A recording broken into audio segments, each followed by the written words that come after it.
आहा, बघा कशी चेंडू सारखी एकूण एक टुमटुमीत भजी फुगली आहेत आणि अजिबात तेलकट होत नाही. एकदम कमी तेलकट ही भजी होतात.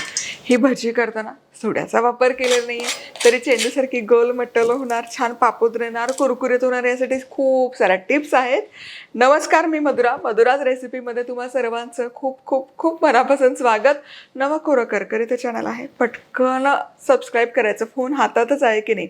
मस्त पाऊस असो किंवा नसो, बटाटा भजी माझी तर ऑल टाईम फेवरेट आहे. तुमची ऑल टाईम फेवरेट भजी कुठली, कमेंट करून नक्की कळवा. चला, आता ही बटाटा भजी करण्याकरता साहित्य काय काय घेतलं त्यावर एक नजर घालूया.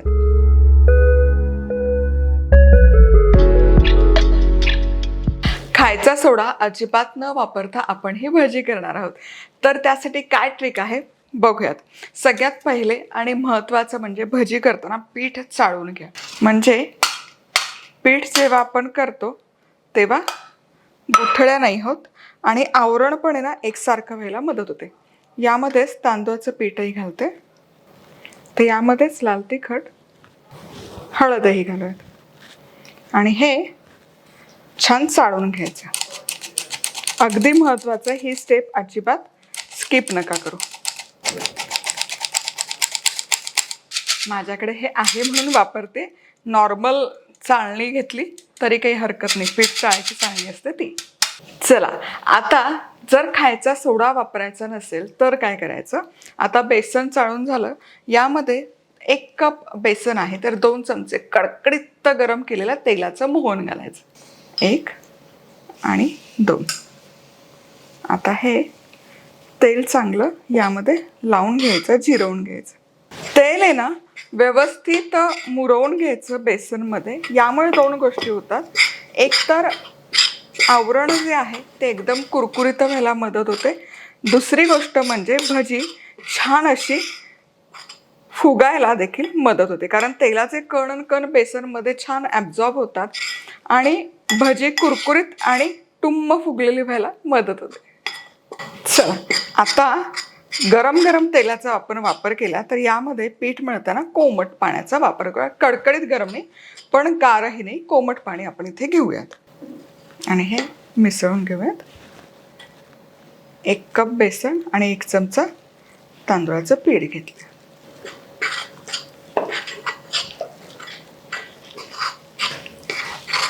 पाणी भसकन टाकायचं नाही, थोडं पाणी घालायचं. पाणी भसकन घातलं ना तर गुठळ्या व्हायची खूप शक्यता असते. आता 1 कप बेसन आहे तर अर्धा कप इथे मी कोमट पाणी घेतलं. आता हे चांगलं खलवून घेऊया. मिसळून घ्यायचं पाणी. तर 1 कप बेसन असेल तर अर्धा कप परफेक्ट आणि अचूक आहे पाण्याचं प्रमाण. आता हे बघा, एकदम घट्टसर आहे बघा हे पीठ. हे असंच ठेवायचं. एकदम घट्टसर पीठ आहे. भजीचं पीठ मळताना कधी खलवायचं नाही, खूप ओव्हर मिक्स करायचं नाही. याचं कारण तुम्हाला सांगते. ढोकळा जेव्हा आपल्याला करायचा असतो तेव्हा बेसन आपण चांगलं खलवून कालवून घेतो, कारण त्यामुळे बेसनमध्ये असतं प्रोटीनचं जाळं रिलीज होतं आणि ढोकळा स्पॉन्जी व्हायला मदत होते. भजी आपल्याला स्पॉन्जी करायची नाही, मऊ करायची नाही. जर तुम्ही जितकं जास्त खलवाल तितकी भजी आहे ना स्पॉन्जी होणार आणि मऊ होणार. आपल्याला तसं आवरण नको आहे, म्हणून फक्त पाणी टाकून फक्त मिसळायचं आहे, खलवू अजिबात नका. आता यामध्ये चवीपुरतं मीठ, ओवा, मिरचीचे तुकडे, कोथिंबीरही घालूयात. मिसळायचं. हे मुरण्याकरता किमान 10 मिनिटं तरी याला स्टँडिंग टाईम द्यायचा. पीठ मुरायला ठेवलं तर बटाट्याची तयारी करूयात. बटाट्याचं साल काढूयात. हे सोलणी आपलीच आहे, पिलर आपलाच आहे. madurasrecipeclub.com वरून खरेदी करू शकता किंवा आजकाल आपले सगळे प्रॉडक्ट फ्लिपकार्टवर देखील अवेलेबल आहेत आणि ॲमेझॉनवर देखील उपलब्ध आहेत. आता सुरीने एकसारखे पातळ काप केले तरी चालतील, पण असं स्लायसर घेतलं तर एकसारखे आणि पातळ एकसारख्या जाळीचे काप तयार होतात. हे बघा. आणि काप करताना आहे ना खूप नाजूक आणि पातळ नाही करायचे, थोडं तरी त्याला थिकनेस हवं. हे बघा, हे असे एक झाले पाहिजे, खूप नाजूक आणि पातळ नको.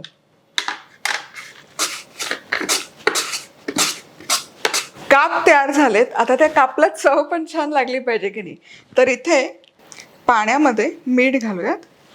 मिठाच्या पाण्यामध्ये बटाटा ठेवायचा, म्हणजे त्या बटाट्याच्या फोडींनाही किंवा कापालाही चव छान लागते. आता हे मिठाच्या पाण्यामध्ये मुरण्याकरता किमान एक 5 मिनिटं तरी ठेवायचं. चला, आता पुढची आणि महत्त्वाची स्टेप म्हणजे बटाटा 10 मिनिटं मिठाच्या पाण्यात ठेवला, यातलं पाणी पूर्ण निथळून काढायचं. पाण्याचा अजिबात अंश नको बटाट्यांमध्ये. आता भजी तळण्यापूर्वी यातलं पाणी निथळणं गरजेचं आहे, नाहीतर या बटाट्याच्या कापावरचं पाणी पिठामध्ये मिसळलं जातं आणि मग ते मिश्रण पाणीदार व्हायला सुरुवात होते. मग काय करायचं, सुती कापडावर हे असे काप काढून घ्यायचे, यातलं पाणी टिपून घ्यायचं. सगळे काप नका काढू, जितके आधी तळायचे तितके तयारी करून घ्यायची. आता हे पीठही तयार आहे. पीठ मुरवून घेतलंय बघा छान, आणि एकदम हलकं झालंय. आता हे हलकं मला घट्टसरच वाटतंय, तर यामध्ये अगदी 1 चमचा पाण्याचा घालायचा आणि हे पुन्हा छान मिसळून घ्यायचं. चला, आता हे बघा, हे असं चमचा कोट झाला पाहिजे पिठाने, इतकं हे मिश्रण आपल्याला घट्टसर हवं. हे बघा, बोटावर जरी घेतलं तरी पटकन ते निथळलं जात नाही. आता यामध्ये हे काप घालून घ्यायचे आणि दोनही बाजूने याला पीठ छान लावून घ्यायचं, म्हणजे मग तेलामध्ये पटापट पटापट सोडायला मदत होते.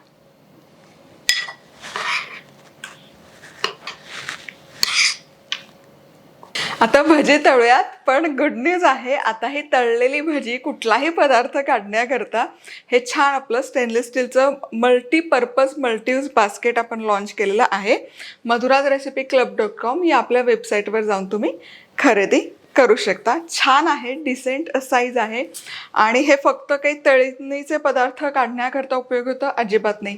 भाज्या धुवायच्या आहेत, फळं धुवायची आहेत, त्याच्याकरता पालेभाज्या धुण्याकरता हे अगदी उत्तम आहे. म्हणजे मल्टीपर्पज तुम्ही हे वापरू शकता. बरं, स्टोरेज करण्याकरता पण, म्हणजे पुरचुंड्या राहिलेल्या असतात कधी कधी सामानाच्या, तर ते ठेवून असा ट्रे तुम्ही स्टोरेज म्हणून देखील वापर करू शकता. तर madhurazrecipe.club.com वर खरेदी करा. आता तेल छान गरम झालं. आता अलगद हा भाजीचा काप उचलायचा आणि तेलामध्ये सोडायचा. बघा, हे या पद्धतीने केलं ना सगळी तयारी, की भाजी पटापट तेलात सोडायला मदत होते.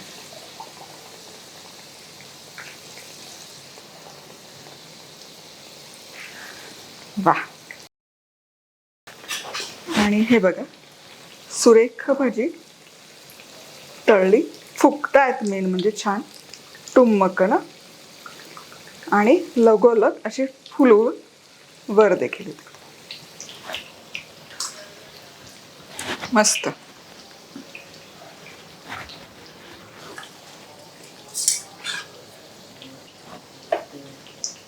भजे किती सुंदर झालेत बघा, छान असं फुगा फुगतो की नाही तसे फुगलेत. आता उलटवायचं. वा, खरपूस अशी तळायची. किती सुरेख पापुद्रा आलाय बघा, आणि छान फुगल्या देखील आहेत. भजी तळत आली, आता यामध्ये मिरची देखील घालते, म्हणजे मिरची देखील भजीसोबत छान तळली जाते.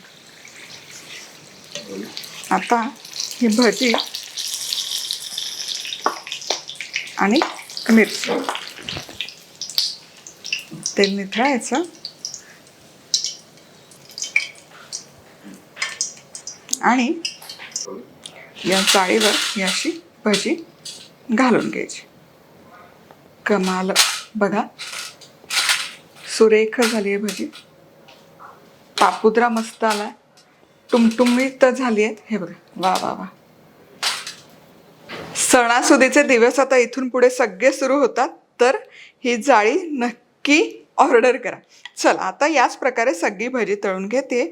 बरं, पुढची बॅच आहे ना, ही अशी हाताने सोडायला तुम्हाला आवडत नसेल, मला असं चमच्याने खरंच आवडतं करायला तळणीचं काम. मग हे असं, हे खूप सोपी पद्धत पडते. भजी करा, वडा करा, पण असं चमच्याने सोडलं तर जे बिगिनर्स आहेत, नवशिके आहेत, त्यांच्याकरता तर फार उपयोगाचं होतं.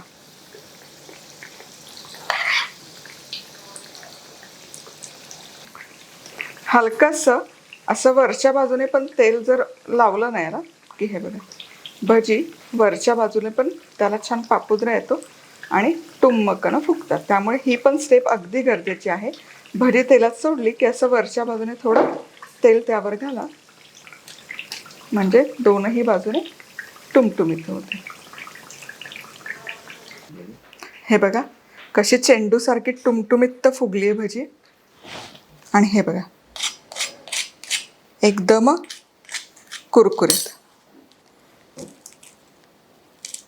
आणि आ हा हा हा हा हा पापुद्रा बघा, तुम्हाला म्हणलं की नाही असा सुंदर नाजूक पापुद्रा आला पाहिजे. जाळीदार भजी झाली नाही पाहिजे, अगदी तशी परफेक्ट झाली आहे. वा.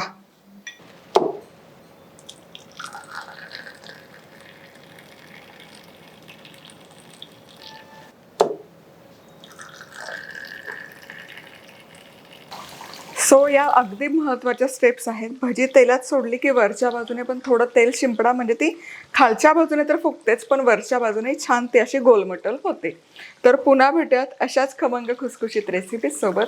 तोवर मस्त राहा, खुश राहा, आनंदी राहा, सगळ्यात महत्त्वाचं खात राहा.